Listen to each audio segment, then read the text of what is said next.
Este es su programa, Lo que Dios nos dice por la Biblia. Un privilegio estar nuevamente con ustedes y compartiendo algo muy especial en este mensaje. El último mensaje, los que estuvieron con nosotros, tocamos el tema el mejor regalo, que es nada menos que Jesucristo, el Hijo de Dios y la vida eterna que Dios da por medio de la fe en su Hijo Jesucristo. Hay un testimonio en este librito que se intitula El Regalo. Es el testimonio de un hombre, Charles Chineke, que era un sacerdote por unos 25 años, y da su testimonio en este folleto de haber conocido y recibido este mejor regalo. El título, vamos a poner aquí, es El Regalo. Y abre su testimonio diciendo que pues nació en Canadá. Y vamos a entrar en este regalo de la salvación, el testimonio de Charles Chineke. Dice él: nací y fui bautizado en la Iglesia Católica Romana en 1809, siendo ordenado sacerdote en el año de 1833 en Canadá.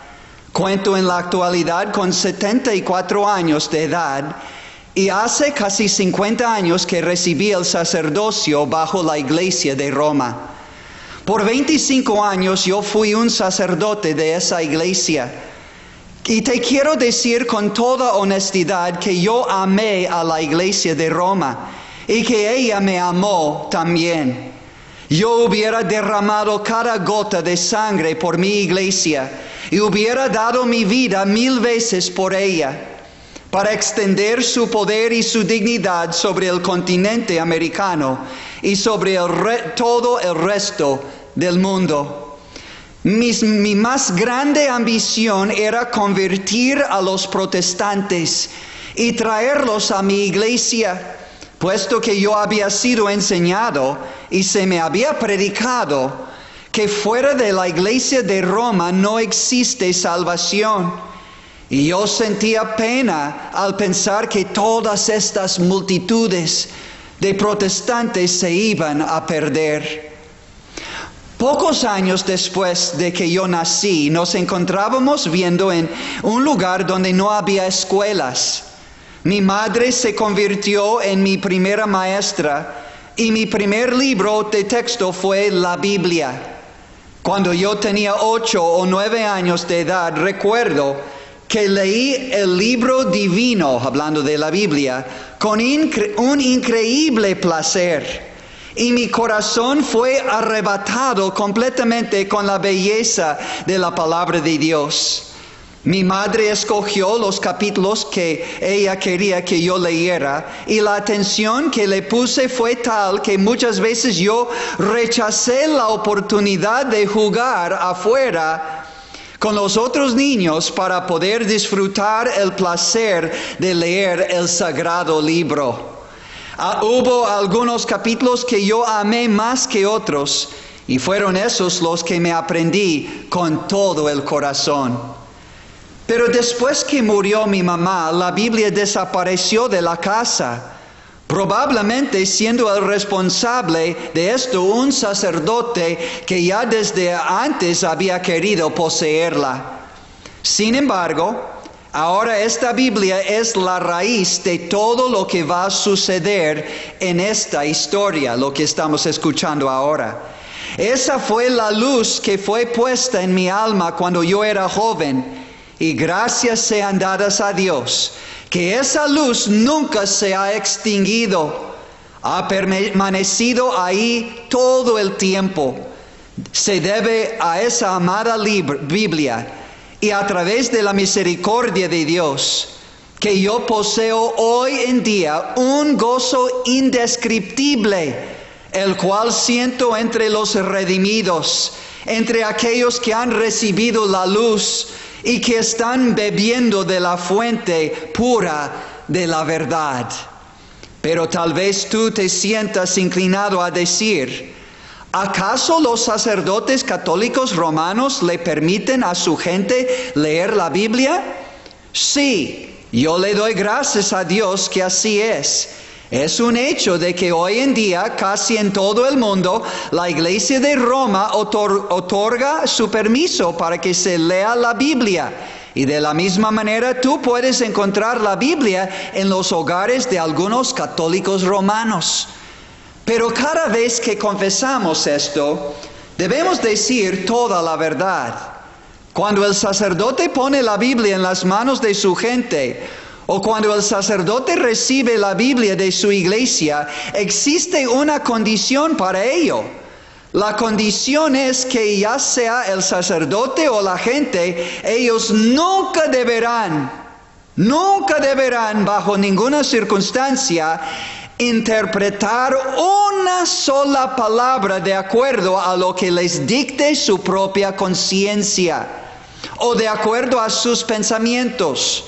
Cuando yo fui ordenado como sacerdote, yo juré que nunca interpretaría las Escrituras y que lo haría solo bajo el permiso unánime de los santos padres. Amigos que están leyendo esto, vayan con los católicos romanos hoy en día y pregúntenles si acaso tienen permiso para leer la Biblia. Ellos te van a contestar, sí, por supuesto que yo puedo leerla. Pregúntenles también, ¿tienes permiso para interpretarla? Ellos te van a contestar, no. El sacerdote dice de una forma definitiva a la gente, y la iglesia le dice de una forma muy definida al sacerdote, que ellos no pueden interpretar una sola palabra de la Biblia de acuerdo con su propia inteligencia o de acuerdo a su propia conciencia, y que representa un pecado mayor el tratar de interpretar por ellos mismos una sola palabra de la Biblia.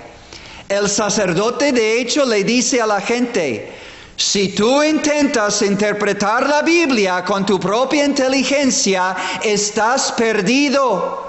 Es un libro muy peligroso. Puedes leerlo, pero es mucho mejor no leerlo, puesto que no lo puedes entender. ¿Cuál es el resultado de esta enseñanza?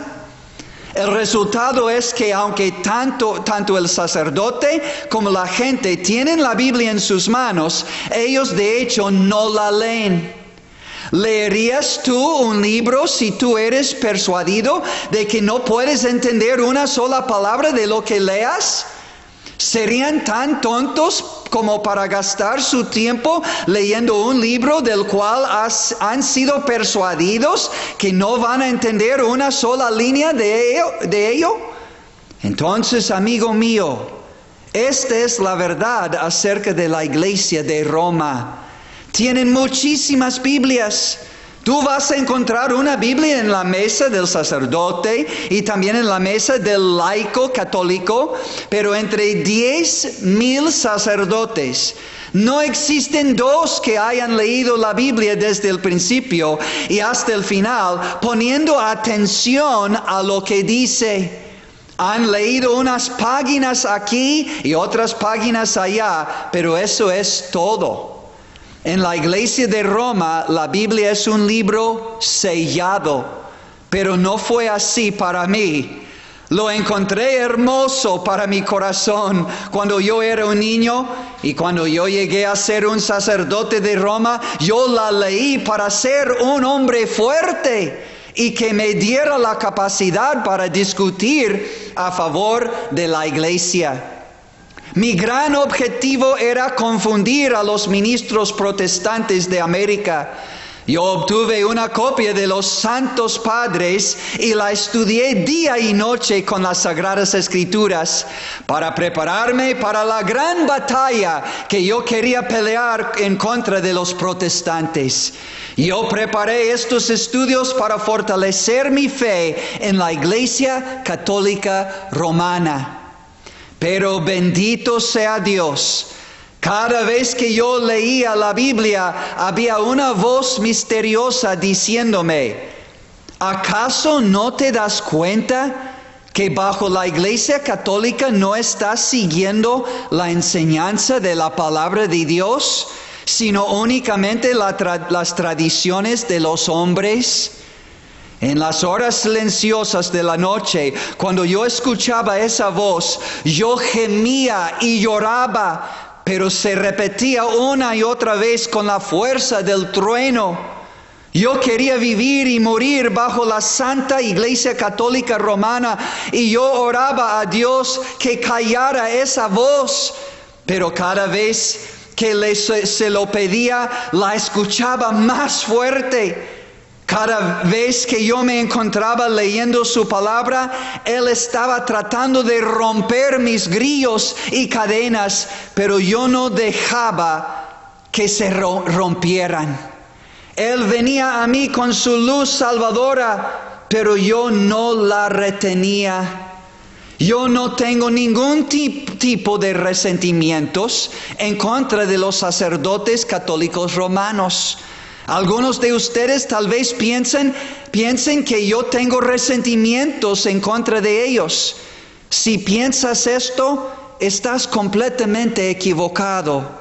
Algunas veces yo he gemido por causa de ellos, porque yo sé que esos pobres hombres, igual que yo, están luchando en contra del Señor y se sienten tan miserables como yo me sentía miserable en aquel entonces.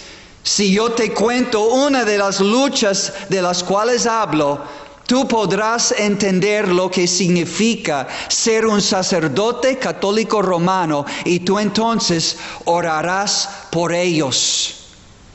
En Montreal, Canadá, hay una catedral extraordinaria, capaz de alojar a una multitud de 15,000 gentes. Yo acostumbraba a predicar ahí muy a menudo. Un día el obispo me pidió que hablara acerca de la Virgen María, y yo estaba muy contento de poder hacerlo. Y yo le dije a esa gente lo que yo creía que era cierto entonces, y lo que los sacerdotes creen y predican por todas partes. A continuación está el sermón que prediqué. Mis queridos amigos, cuando un hombre tiene rebeldía en contra de su rey, cuando este hombre ha cometido algún gran crimen en contra de su emperador, ¿acaso viene él en persona a hablar con él? Si él quiere pedirle un favor a su rey, ¿osaría él, bajo estas circunstancias, aparecer en persona delante de su presencia? No, porque el rey lo reprendería y lo castigaría. Entonces, ¿qué es lo que puede hacer al respecto? En lugar de ir él en persona, escoge a uno de los amigos del rey, uno de sus oficiales. Algunas veces incluso a la hermana de la mamá del rey, y pone su petición en sus manos. Ellos van y hablan en favor de este hombre culpable. Ellos le piden su perdón, aplacan su ira, y muy a menudo el rey concederá a esta gente el favor que hubiera rehusado al hombre culpable. Entonces yo dije, todos somos pecadores, todos hemos ofendido al grande y majestuoso Rey, al Rey de los Reyes. Nos hemos levantado en rebeldía contra de Él. Hemos pisoteado sus leyes con nuestros pies, y con toda seguridad que Él está enojado contra nosotros.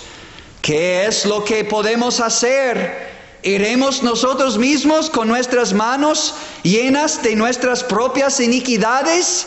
No, pero gracias a Dios tenemos a María, la Madre de Jesús, quien es nuestro Rey, a su mano derecha. y tal como un hijo ejemplar nunca rehúsa darle a su madre nada que ésta le pide. De la misma manera, Jesús nunca rehúsa ningún favor que le pide María. Él nunca rehusó ninguna petición que ella le hiciera mientras Él, Cristo, estaba en la tierra. Él nunca ha reprendido a su madre en ninguna forma. ¿Qué clase de hijo sería aquel que rompería el corazón de una madre amorosa cuando podría hacerla feliz por medio de otorgarle lo que ella le está pidiendo? Por lo tanto, yo digo que Jesús, el Rey de Reyes, no solo es el Hijo de Dios, pero también es el Hijo de María y ama a su madre. Y así como nunca rehusó ningún favor a su madre mientras Él estaba en la tierra, Él tampoco le rehusará ningún favor hoy en día. Por lo tanto, ¿qué debemos hacer?, siguió Chiniquy en su sermón. No podemos presentarnos nosotros en persona delante del gran Rey, tal y como estamos cubiertos de iniquidad, es decir, pecado. Presentemos nuestras peticiones a su Santa Madre. Ella irá a los pies de Jesús, su Dios e Hijo, y con seguridad ella recibirá aquellos favores que está solicitando. Ella pedirá nuestro perdón y le será otorgado. Ella pedirá un lugar para ti en el reino de Cristo y tú lo podrás tener. Ella le pedirá a Jesús que te perdone tus iniquidades y que acepte tu arrepentimiento, y Él te dará cualquier cosa que su madre le pida. Esto fue el sermón del sacerdote Charles Carlos Chiniquy a su pueblo, en una catedral grande de unos 15,000. La gente que me escuchaba estaban tan contentos ante la idea de tener un intermediario ante los pies de Jesús, intercediendo por ellos día y noche, que rompieron en llanto y se llenaron de gozo ante el hecho de que María pediría su perdón y que lo obtendría. En ese tiempo yo pensaba que esto era no solo la religión de Cristo, sino también la religión con más sentido común, y que no existía nada que se pudiera decir en su contra. Después del sermón, el obispo se acercó a mí y me bendijo y me dio las gracias, diciéndome que ese sermón era de gran utilidad en Montreal, Canadá. Esa noche yo me arrodillé y tomé mi Biblia, y mi corazón se encontraba lleno de gozo debido al buen sermón que yo había compartido por la mañana. Yo abrí y leí de Mateo, el Evangelio de Mateo en el Nuevo Testamento, capítulo 12, versículos 46 al 50. Mateo 12, 46 al 50. Las siguientes palabras. Lee en tu Biblia también. Mientras Jesús, aún estaba hablando a la multitud, he aquí su madre y sus hermanos estaban afuera deseando hablar con él. Y alguien le dijo: he aquí, Jesús, he aquí tu madre y tus hermanos están fuera deseando hablar contigo. Pero respondiendo Jesús, al que se lo decía, dijo: ¿quién es mi madre y quiénes son mis hermanos? Y extendiendo su mano hacia sus discípulos, dijo: he aquí mi madre y mis hermanos. Porque cualquiera que hace la voluntad de mi Padre que está en los cielos, ese es mi hermano y mi hermana y mi madre. Mateo 12, 46 al 50. Cuando yo leí estas palabras, hubo una voz que me hablaba de una forma más terrible que la voz del trueno y que me decía: Chiniquí, tú predicaste una mentira esta mañana cuando tú estabas diciendo que María siempre había recibido los favores que le había pedido a Jesús. ¿Acaso no ves que María viene a pedir un favor? Esto es, a su hijo. Durante su ausencia, ella ha tenido que estar sola y que él la dejó por muchos meses para predicar el evangelio. Cuando María llegó al lugar donde Jesús estaba predicando, el lugar estaba tan lleno de gente que ella no pudo entrar. ¿Qué fue lo que ella hizo? Hizo lo que haría cualquier otra madre en su lugar. Ella le gritó y le pidió que saliera a verla. Pero mientras Jesús está escuchando la voz de su mamá y al mismo tiempo con sus ojos divinos la está viendo, ¿acaso le concede su petición? No. Él cierra sus oídos a su voz y endurece su corazón ante la petición de ella. Es una reprensión pública y ella lo siente profundamente.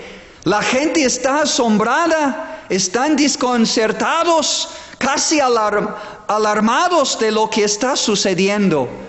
Ellos voltean a Jesús y le dicen: ¿por qué no vienes y hablas con tu madre? ¿Qué es lo que Jesús les dice? Él no da cualquier respuesta, sino una respuesta extraordinaria. ¿Quién es mi madre? ¿Y quiénes son mis hermanos y mis hermanas?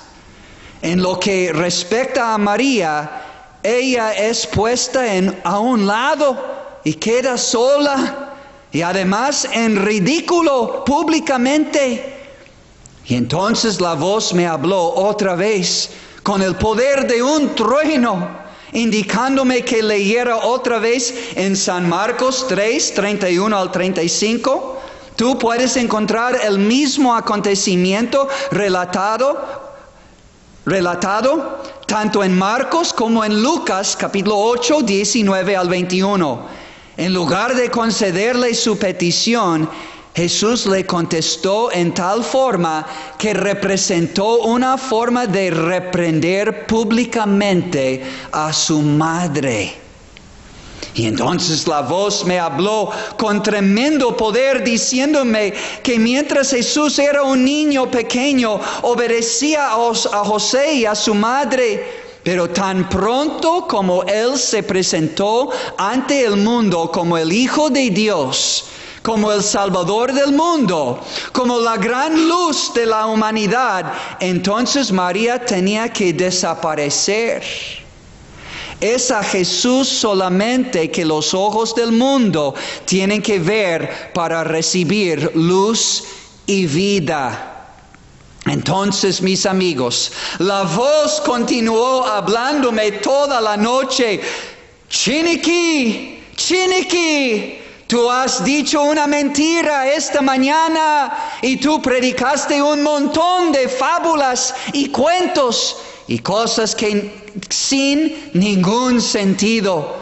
Y tú enseñaste cosas contrarias a las Escrituras cuando tú dijiste que María tiene el poder de conceder cualquier favor de parte de Jesús. Yo oré y gemí y fue una noche de insomnio para mí.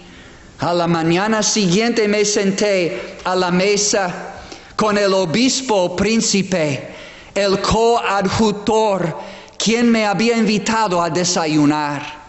Él me dijo: Señor Chiniquí, tú te ves como un hombre que ha pasado toda la noche llorando.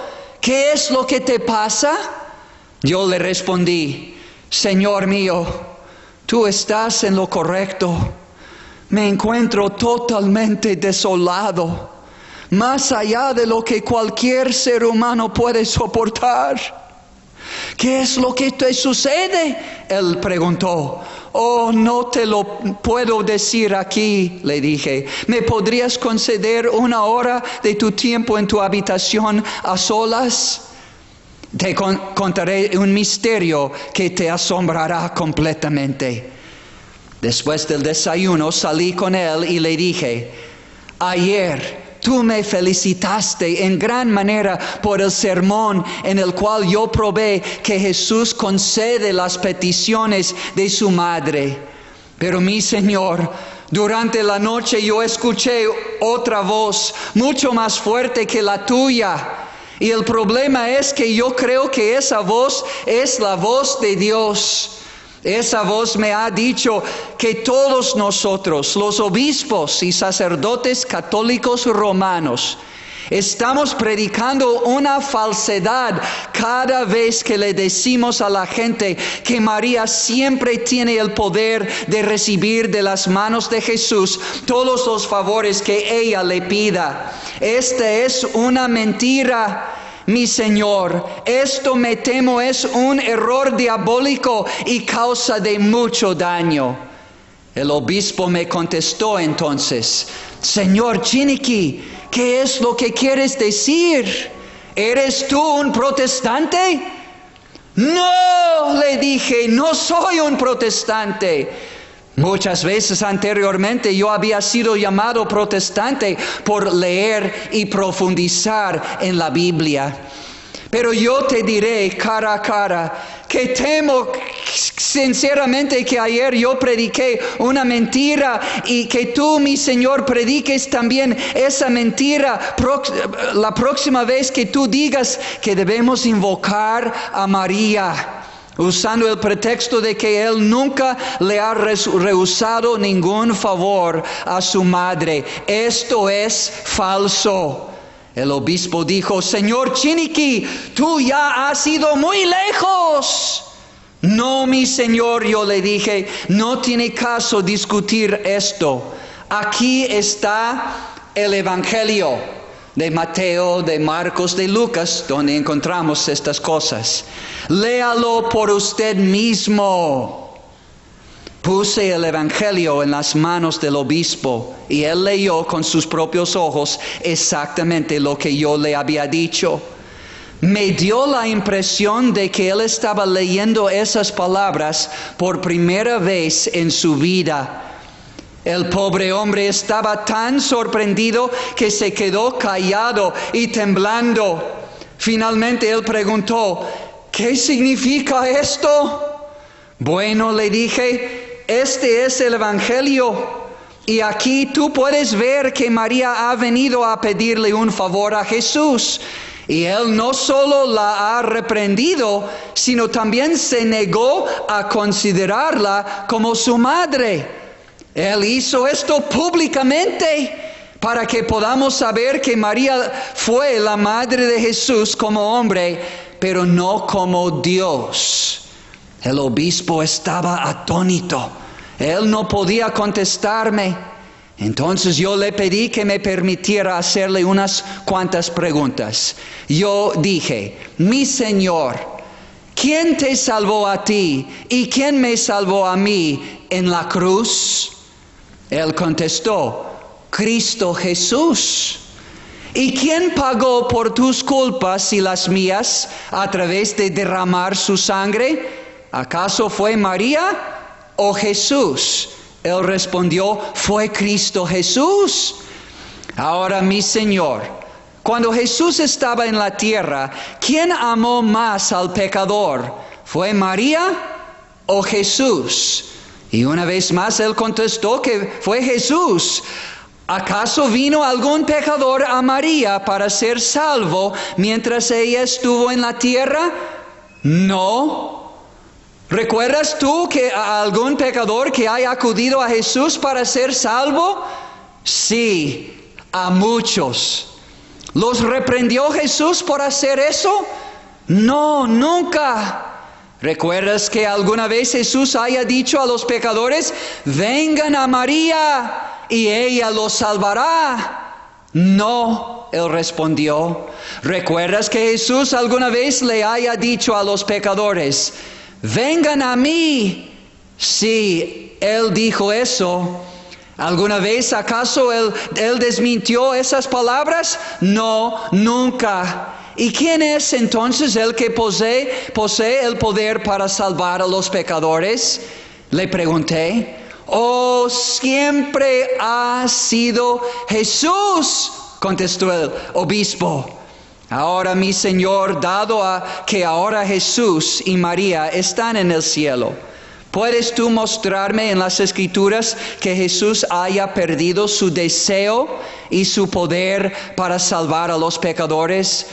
¿O que le haya delegado ese poder a María? El obispo contestó, no puedo decirte esto. Entonces, mi Señor, le pregunté, ¿por qué no acudimos solo a Él y a nadie más que Él exclusivamente? ¿Por qué invitamos a los pecadores a venir a María cuando por tu propia confesión ella no tiene valor comparada a Jesús, hablando de poder, de misericordia, de amor y de compasión por el pecador? Entonces parecía que el pobre obispo era un hombre condenado a muerte. Estaba temblando enfrente de mí. Y como no pudo contestarme, se disculpó poniendo como pretexto que tenía otros negocios que atender y me dejó. Sus negocios eran el hecho de que no podía responderme a todas mis preguntas. Sin embargo, aún no me había yo convertido. Existían muchos lazos que aún me ataban a los pies del Papa.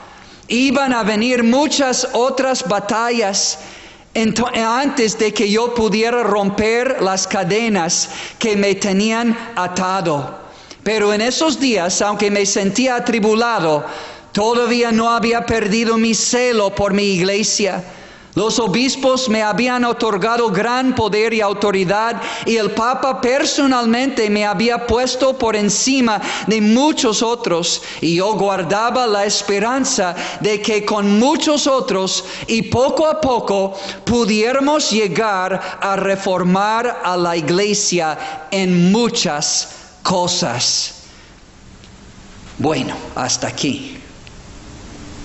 En 1851 fui a Illinois a fundar una colonia francesa. Tomé conmigo aproximadamente 75,000 franco-canadienses y nos establecimos en las magníficas praderas de Illinois, en los Estados Unidos, para tomar posesión de todo ello en el nombre de la Iglesia Romana. Después de que yo había comenzado mi gran obra de colonización, me convertí en un hombre muy rico. Compré muchas Biblias y le di a cada una de las familias. El obispo se enojó mucho conmigo a causa de esto, pero a mí no me importó.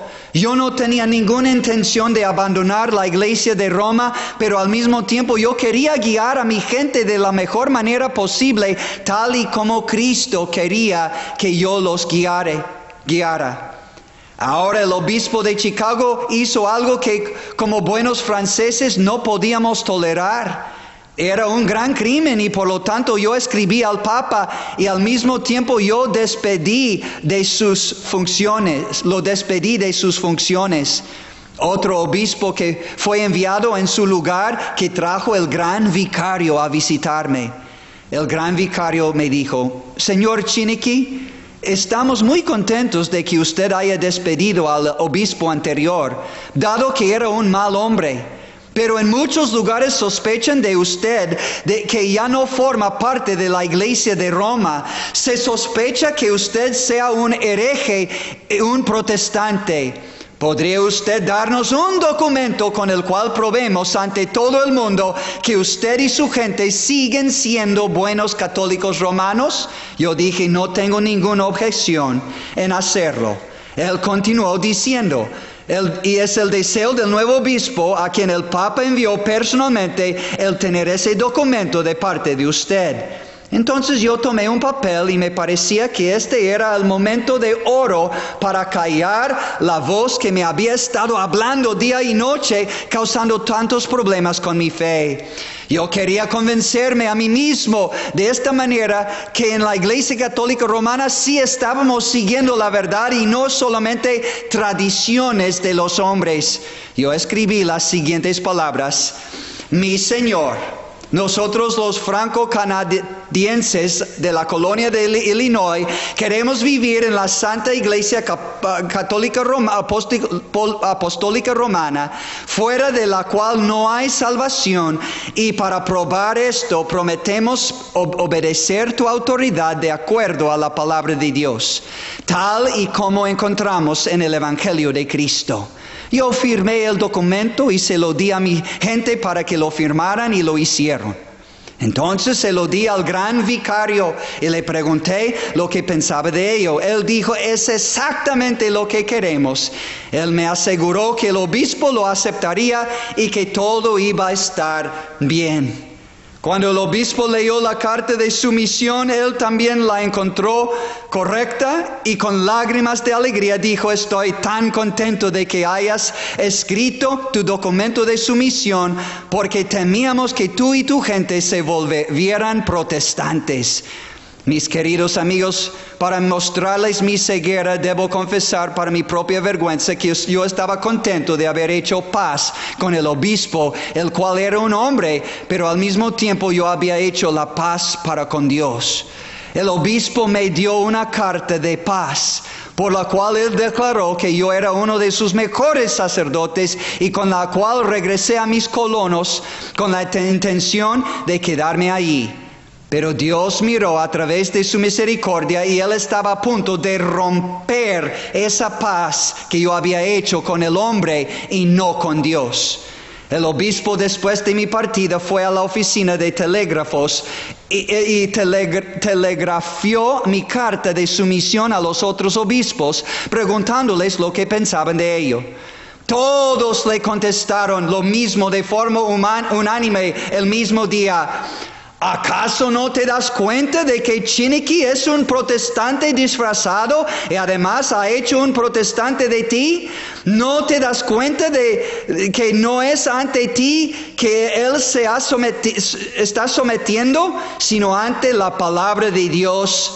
Y si tú no destruyes esa carta de sumisión, tú te convertirás en un protestante. Bueno, no puedo leer todo en este momento, pero el obispo presionó a Chiniquy a cambiar y dejar de creer en la Biblia y creer en las tradiciones de la iglesia. Pero Chiniquy, por su fe, no pudo hacerlo. Hasta llegó a un hotel para convencer a Chiniquy, para reprenderle, para amenazarle, pero no pudo.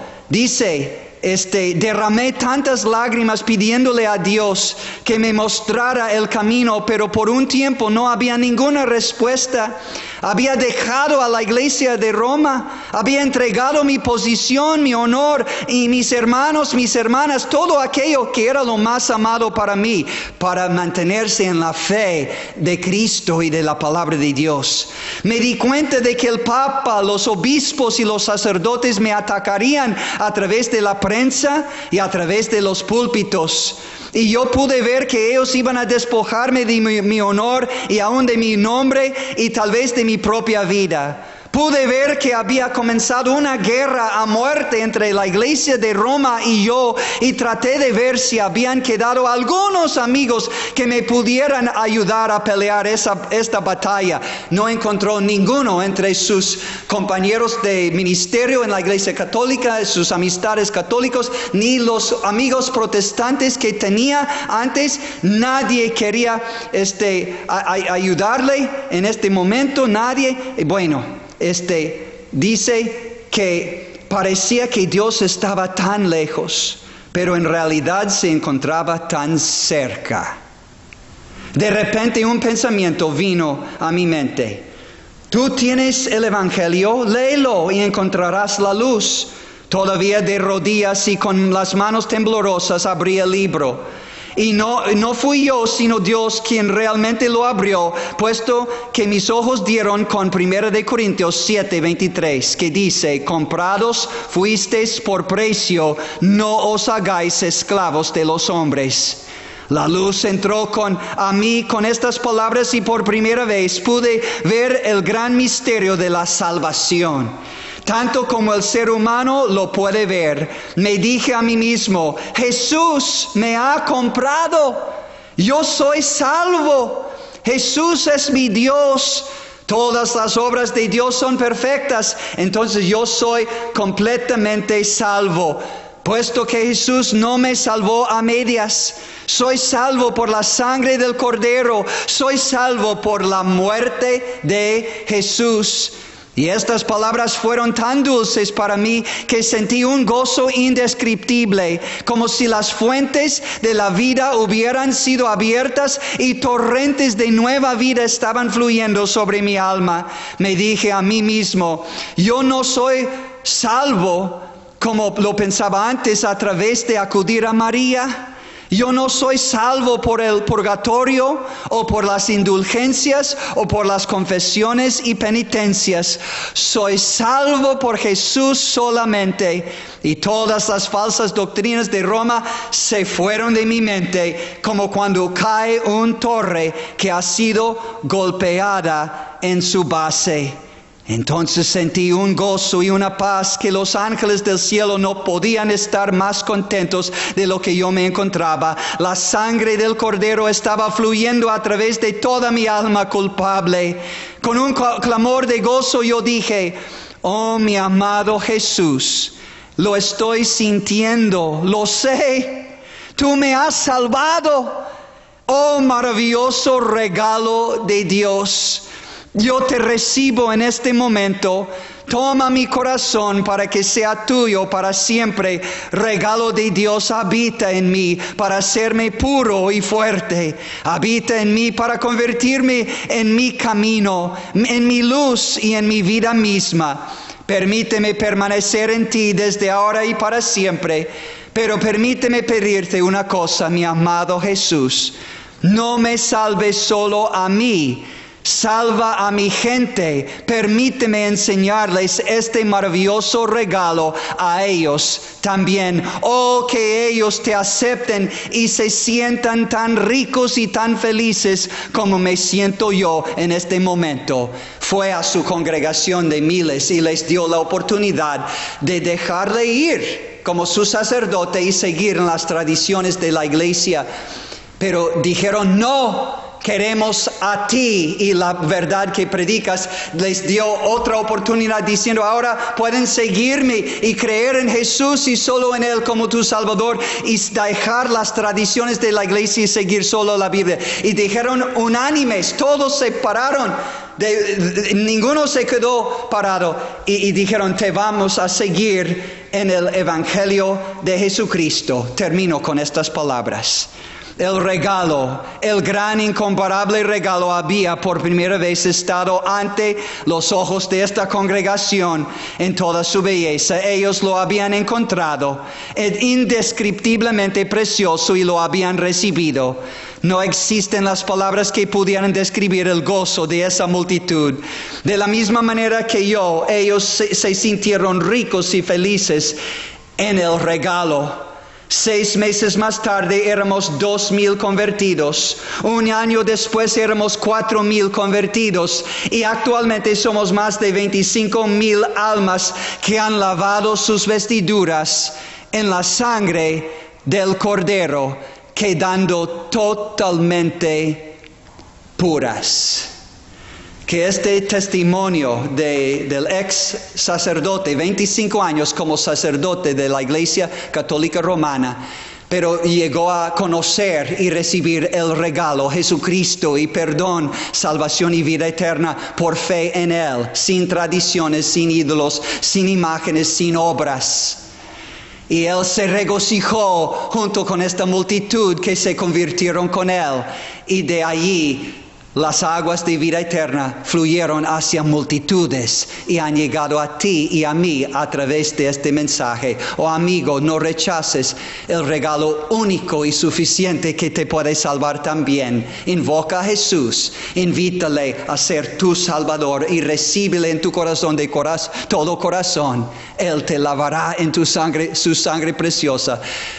Recibirás el regalo de la vida eterna y el perdón de Dios y comenzarás una nueva vida que no tendrá fin, porque la paga del pecado es muerte, mas la dádiva, el regalo de Dios, es vida eterna en Cristo Jesús, Señor nuestro.